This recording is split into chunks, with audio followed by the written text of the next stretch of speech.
Olá pessoal, olá aluno, eu sou o professor Juliano Colombo, aqui da Verbo Jurídico, da matéria de Processo Civil, e vamos comentar agora as primeiras impressões sobre essa prova que você fez aí, esta prova de juiz de direito aqui do estado do Rio Grande do Sul. Na verdade, nós estamos aqui com a prova, nós temos as questões de processo civil que estão relacionadas do número 23 ao 32. E vamos dar então aquelas impressões e basicamente já tendencionar para um gabarito aí que efetivamente não é oficial, mas um gabarito derivado das impressões que como professor eu tive acerca dos vários elementos aqui, dos vários tópicos relacionados à prova. Inicialmente fiquei bem feliz com o teor da prova, porque quem fez o curso aqui com a gente pôde perceber que a gente trabalhou exatamente com os critérios, com as matérias, dando uma ênfase enorme ao Código de Processo Civil. No próprio aulão de revisão aqui de juiz que nós tivemos, também você pode receber uma folha aí que uma das alternativas está na primeira linha, ali, segunda ou primeira linha, trabalhando com a contestação e a figura do impedimento, a suspeição, as preliminares. Então, dessa forma, foi uma prova esperada, uma prova que trabalhou com a matéria muito forte aí do novo Código de Processo Civil, várias peculiaridades, mas, ao meu ver, uma prova também muito bem construída, uma prova muito bem elaborada, que não trouxe assim exatamente e não colocou o candidato diretamente assim numa névoa, dizendo, mas para que lado que eu vou correr, onde é que eles estão tentando me pegar aqui? Não, na verdade exigiu do candidato conhecimento, e principalmente aquele conhecimento sobre o novo Código de Processo Civil, uma parte doutrinária, uma parte jurisprudencial, com algumas questões que compararam o Código de 73 e Código de 2015, muito bem desenvolvidas também. Então a gente teve uma prova, ao meu ver, muito boa, profunda na intensidade do nível de juiz de direito, na parte de processo civil, mas também com algumas atenções então, que a gente deve tomar aqui, e a gente vai divulgando dentro dessa análise, né, alguns comentários e a minha impressão sobre aquilo que pode ser divulgado como gabarito. Então, na primeira questão, nós começamos aí na questão número 23, tá? Número 23. A questão número 23, ela trabalha basicamente com a ideia da legitimidade e ilegitimidade dos meios coercitivos. Então, ela diz assim, ó, na vigência do novo Código de Processo Civil, Fernando propõe a ação de exibição de documentos em face de Álvaro. Então, nós temos uma ação de exibição de documentos, a base aqui era a exibição de documentos. Fernando em face de Álvaro. Álvaro contesta apresentando justificativa para não exibir. Então Álvaro diz, olha, não devo exibir. O juiz julga ilegítima a justificativa de Álvaro por considerar que o réu possui o documento, que tem o dever legal de exibi-lo e que o documento em questão é comum às partes e necessário para a instrução do feito. Então aqui, de certa forma, não é exatamente um terceiro no processo, né? Nós estamos trabalhando com uma exibição de documentos em que o autor e o réu são verdadeiramente os interessados naquele documento, especificamente aí o autor.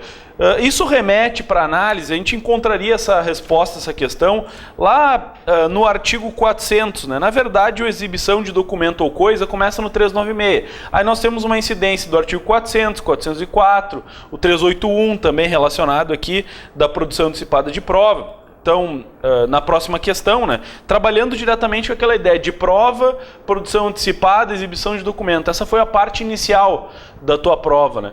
Então, trabalhando diretamente com a questão número 23. Né? A letra A vai dizer assim, ó, nesse caso é correto afirmar que, letra A, o juiz não poderia admitir como verdadeiros os fatos que, por meio de documento, Fernando pretendia provar. Poderia sim, por isso não é errado essa afirmativa da letra A, ou por isso é errado a afirmativa da letra A, porque ele poderia admitir, isso está lá no artigo 400, né, diz, ao decidir o pedido, o juiz admitirá como verdadeiros os fatos que, por meio do documento, a coisa, a parte pretendia provar se...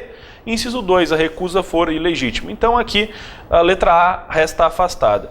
A letra B vai nos dizer, o juiz poderia determinar busca e apreensão do documento, mas não poderia utilizar medidas coercitivas, como a multa diária, para constranger Álvaro a exibi-lo. Evidentemente que essas medidas indutivas ao cumprimento, essas medidas coercitivas, elas poderiam ser efetivadas, né? Então a letra B, ela é até um pouco contraditória ao afirmar que eu poderia utilizar busca e apreensão, mas não poderia utilizar medidas coercitivas como a multa diária para constranger Álvaro a exibi-lo. Claro que poderia, o próprio artigo 400, parágrafo único, ele refere, né?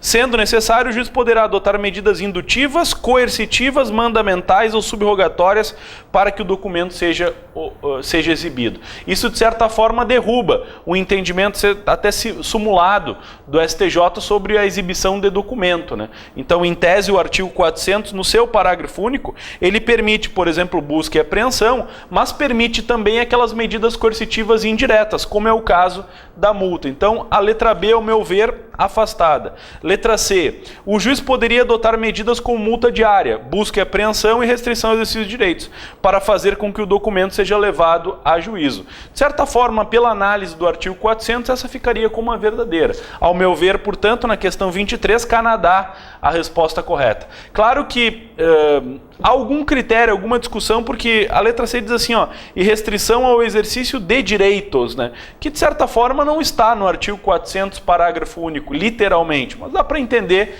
que seria assim a resposta correta.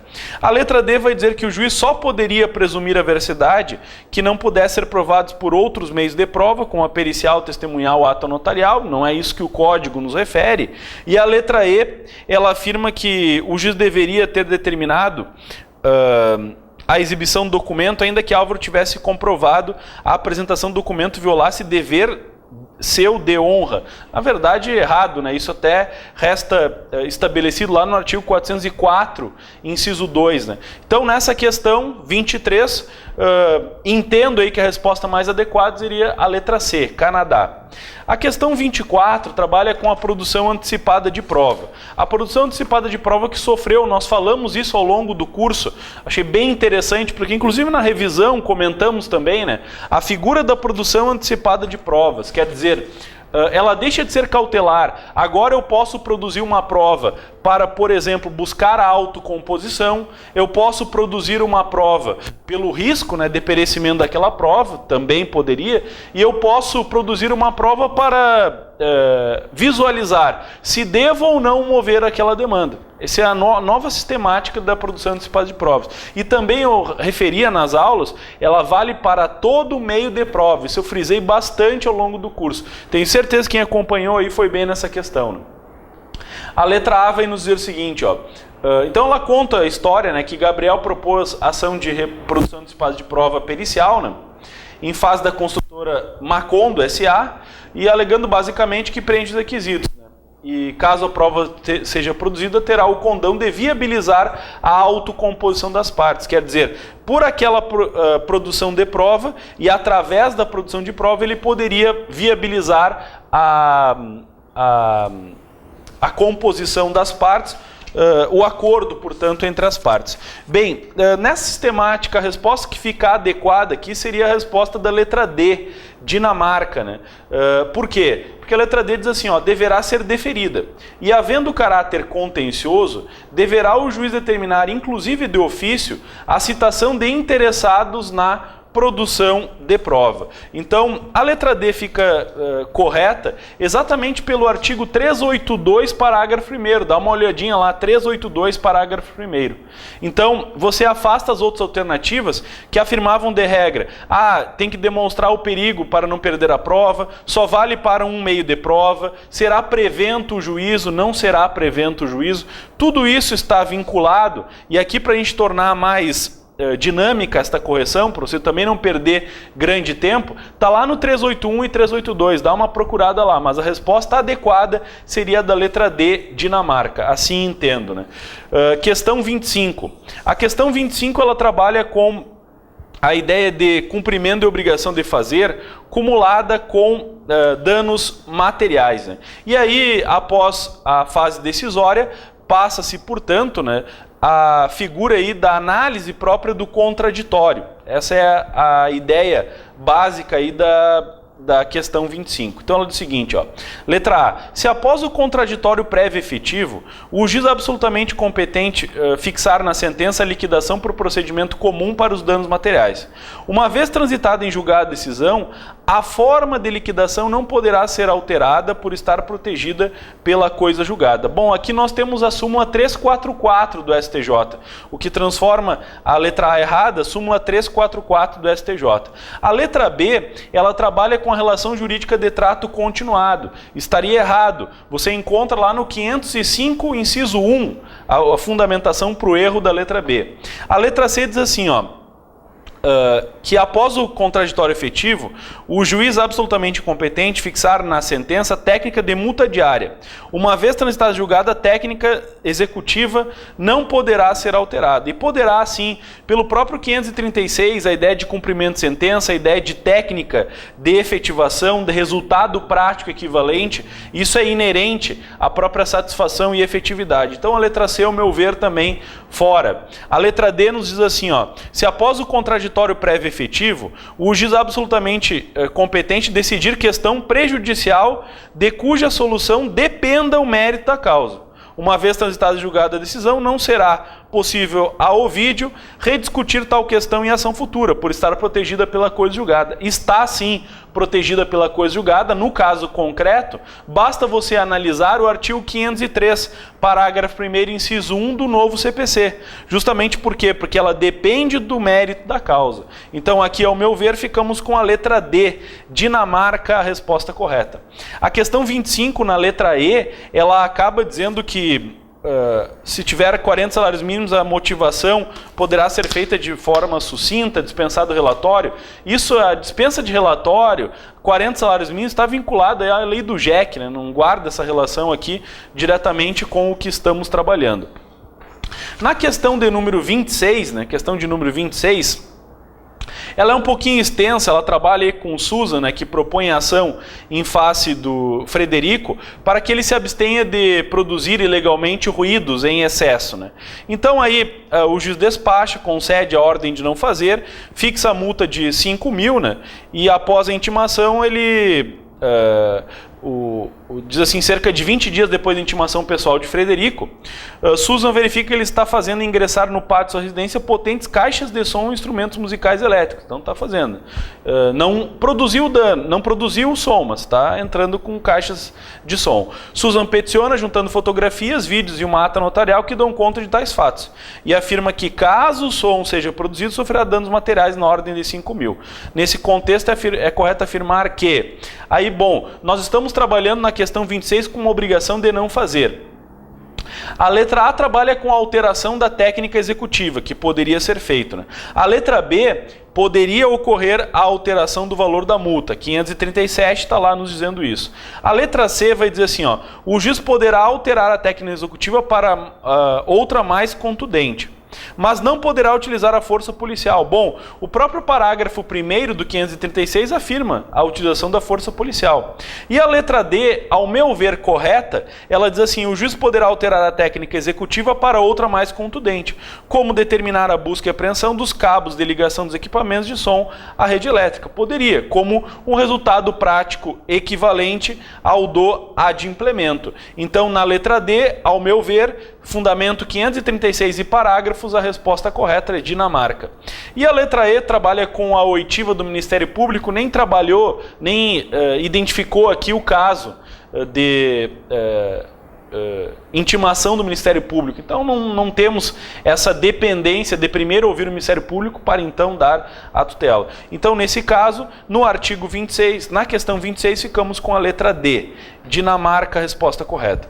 A questão 27, ela trabalha diretamente com a ideia da atuação do Ministério Público, que percebe que foi distribuído um medicamento para a farmácia sem selo determinado pela legislação específica. Então falta um selo no medicamento lá.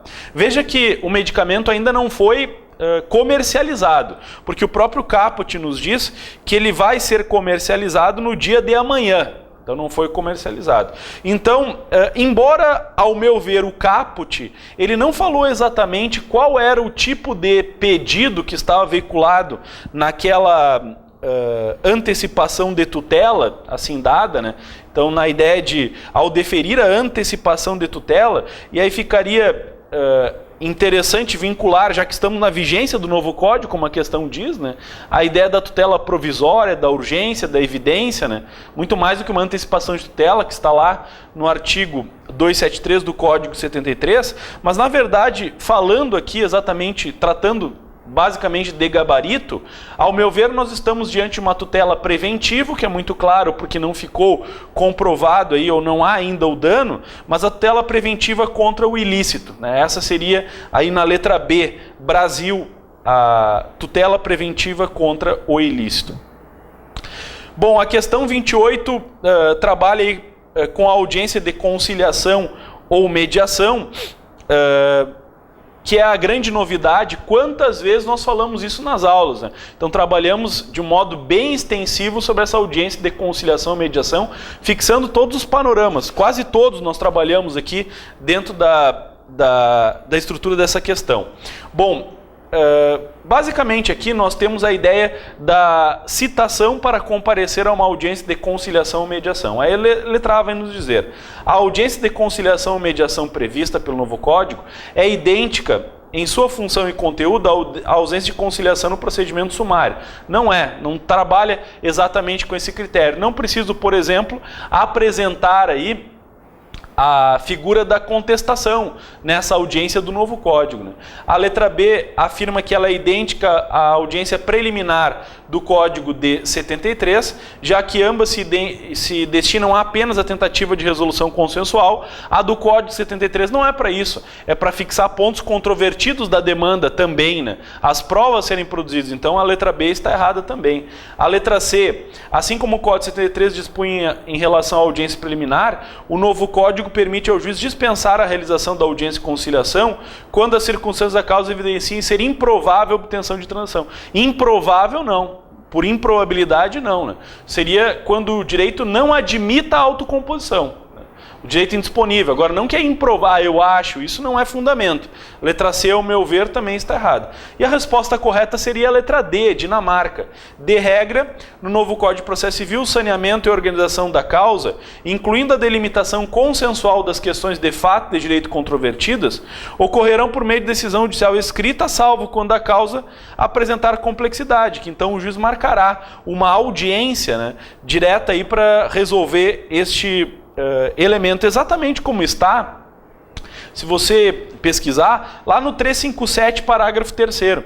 Então, ao meu ver, questão 28, letra D, Dinamarca, a resposta correta. A letra E fala da pena de confissão, que no caso de não comparecimento, por exemplo, pelo novo código, né, se o réu não comparecer, o autor e réu, aqui o caso do réu, né, não comparecer à audiência, não haverá confissão, mas ata tentatória e dignidade da justiça. Está lá no 334, parágrafo 8º, né? 334, parágrafo 8º. Bom, agora trabalhando um pouquinho com o princípio da cooperação, com o contraditório, com a resolução do mérito, vamos para a questão número 29. Né? Ela diz assim: considerando o sistema e as normas instituídas pelo novo código, assinale a alternativa correta. A letra A vai dizer: o juiz não poderá prestar auxílio a qualquer das partes, nem prevenir a extinção do processo. Bom, isso vai contra aquilo que nós falamos inúmeras vezes. Princípio da cooperação, falamos diretamente da ideia da primazia do mérito, então está totalmente fora. Letra B, eu atentava para o contraditório. Na segunda aula eu dei uma ênfase muito grande para a estrutura do contraditório, que é, né, uma pauta importante, tanto no novo código como na própria estrutura da produção do teu examinador. Né? A letra B vai dizer: o juiz não está obrigado a oportunizar a manifestação prévia das partes em relação a questões de direito, apenas em relação a questões de fatos que integrem o mérito. Claro que está, né? Há inclusive aquela ideia da proibição da decisão surpresa. Né? A letra C, é lícito ao juiz, independentemente da fase em que se encontra o processo, pronunciar a prescrição sem oitiva da parte. Não, sem oitiva não, né? Lá no 487, parágrafo único, você vê que há a estrutura da necessária oitiva das partes. Apenas a ressalva do 332, parágrafo 1º. Mas o 487, parágrafo único, torna errado, portanto, a letra C. A letra D diz: basta o juiz explicitar as justificativas que conduziram à condução exposta no dispositivo, não lhe sendo necessário rebater de forma específica os fundamentos contrários a essa conclusão. Bom, a letra D, ela afronta o 489, parágrafo 1º, né? Quando ele diz lá, então, 489, parágrafo 1º, até fiz a anotação aqui do artigo 489, parágrafo 1º, inciso 4º. É contrário, portanto, quando ele diz: não enfrentar todos os argumentos deduzidos do processo, capaz de, em tese, infirmar a conclusão adotada pelo julgador. E a letra E, ao meu ver, a correta. Equador, portanto, a resposta correta da 29, né? Quando ele diz assim, ó: o novo código possibilita o saneamento de vício formal que possa impedir a admissibilidade de qualquer recurso, incluindo a desconsideração de vício formal de recurso especial extraordinário, desde que não seja considerado grave, exatamente como diz o 1029, parágrafo 3º do Código de Processo Civil de 2015. A questão de número 30, nós temos aí uma questão que permeia, começa lá pela ideia da apelação da sentença de interdição, né, e segue basicamente trabalhando com a interlocutória e a apelação.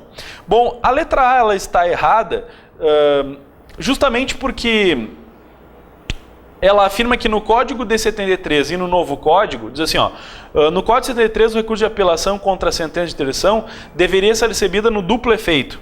Errado, porque o CPC de 73, lá no artigo 1184, dizia que teria efeito imediato. Então, a letra A está errada. A letra B, o Código de 73, o juiz de primeiro grau deveria deixar de receber recurso de apelação quando a sentença estiver em conformidade com o súmula, né, do STF ou do STJ, ao passo que o novo código, o juiz de primeiro grau não deverá fazer juízo de admissibilidade da apelação, o qual passa a ser de competência exclusiva do tribunal. Exatamente, resposta correta. Aqui trabalhou com a ideia da sentença liminar, aquela fundada, né, ou sentença tipo, assim chamada, e também concluiu com o 1010, né, onde nós não temos aí o juízo de admissibilidade efetivado pelo juiz, mas sim pelo tribunal. Então, ao meu ver, na questão de número 30, ficaríamos com a letra B, Brasil, a resposta correta, né? A letra C, ela fala dos embargos infringentes, mas ela tem um erro interno quando ele diz assim, ó: o acordo não unânime que em grau de apelação houver confirmada a sentença de mérito, é modificada a sentença de mérito. A letra D, o grande erro dela é afirmar todas as decisões interlocutórias, né? Eram impugnadas por meio de agravo instrumento. Não, nós tínhamos o agravo retido, então não seriam todas as decisões interlocutórias. E a letra E, o grande problema é que trabalha com a tese do capítulo da sentença. Então diz assim, ó: tanto no Código 73 quanto quanto no novo Código, é pacífico que o capítulo da sentença que versar sobre tutela provisória é impugnável por meio de agravo instrumento. Errado, né? Então está atacado aí pela apelação. Então, nessa questão, número 30, ao meu ver, aí ficamos com a letra B, Brasil. Questão número 31, trabalhou com a ação munitória. A ação munitória 1102A, 1102B e 1102C do Código de 73 e do Código de 2015, lá no artigo 700. A resposta correta da questão número 31 é a letra C, Canadá. Nenhum dos dois códigos admite o ajuizamento de ação munitória com base em prova oral documentada, exigindo-se a presença de prova escrita da obrigação. Isso porque nós temos aqui, exatamente aqui, um problema no novo Código de Processo Civil, porque o novo Código admite, sim, que uma prova oral documentada possa servir para ação munitória. Inclusive, eu posso fazer a produção antecipada de prova, para ter o documento. Falamos isso. Quantas vezes falamos isso? Falamos na aula de ação munitória, falamos na revisão, trabalhando que uma prova oral poderá se tornar prova escrita a partir de uma documentação pela produção antecipada de prova. Então, na questão 31, ao meu ver, a letra C. Não acho que ela tenha outros problemas. A questão 31 você encontra lá no artigo 700 e no 701. E no artigo 32, pede também para marcar a incorreta. Ao meu ver, e é muito claro aqui, fica a incorreta a letra A. Isso nós trabalhamos no material que eu entreguei lá no aulão para vocês, né? Falamos na revisão, retomamos no aulão a ideia da contestação. É verdade que a contestação ela passa a congregar matérias preliminares. Agora, o impedimento e a suspeição não são matérias restritas à contestação. Então, ao meu ver aqui, você tem uma simples análise. Quem quiser ver o aulão lá de revisão, talvez lá nos 10 minutos iniciais já acabamos com essa questão aqui. Por quê? Porque impedimento e suspeição são causas supervenientes à sentença. Podem ser causas supervenientes à sentença, podem ser causas supervenientes à própria contestação. Então, ao meu ver, está errado, de pronto aqui, a questão 32, quando diz, ó, no sistema do novo CPC, todas as defesas do réu, incluindo as alegações de incompetência relativa, impedimento e suspeição, deverão ser apresentadas como preliminares da contestação. Essa é a resposta correta, porque perde a incorreta. Impedimento e suspeição não devem ser alegados como preliminar na contestação. As outras você resolveria aí pelo 332, 331, 354, 334, que trabalha diretamente aí com a figura da prescrição e decadência, com a ideia da apelação e a citação para contra-razões, enfim, todas as estruturas anteriores, terminando até com a letra E, que nós trabalhamos exaustivamente, né? A ideia do protocolo, né? Pedido de cancelamento inicia o prazo da contestação, pedido de cancelamento feito pelo réu. Então passei aqui nessa questão 32, ficamos com a letra A, resposta correta, né? Impedimento e suspeição. Bem, ao meu ver, dentro dessas estruturas que nós trabalhamos, dentro desse elemento que a gente trabalhou, a prova foi uma prova muito justa, muito bem construída, né? Que cobrou exatamente, aí eu fiquei muito feliz, né? Exatamente aquilo que a gente passou para vocês no curso, né? Espero aí que vocês tenham ido muito bem, né? De uma forma adequada. Claro que a prova é bem exaustiva, às vezes faz o candidato se perder lá no meio, mas certamente a gente deu um tratamento adequado para essa matéria e uma ênfase muito brutal aí no novo Código de Processo Civil, que é exatamente isso que a gente viu na prova. Claro que essas impressões que eu tive do resultado do gabarito, elas são preliminares, né? Eventualmente com a divulgação de um outro gabarito, agora um gabarito oficial, se não bater algumas questões, a gente volta aí para fazer alguns comentários pertinentes à possibilidade ou não de recurso, certo? Então, pessoal, era isso por hoje, até mais.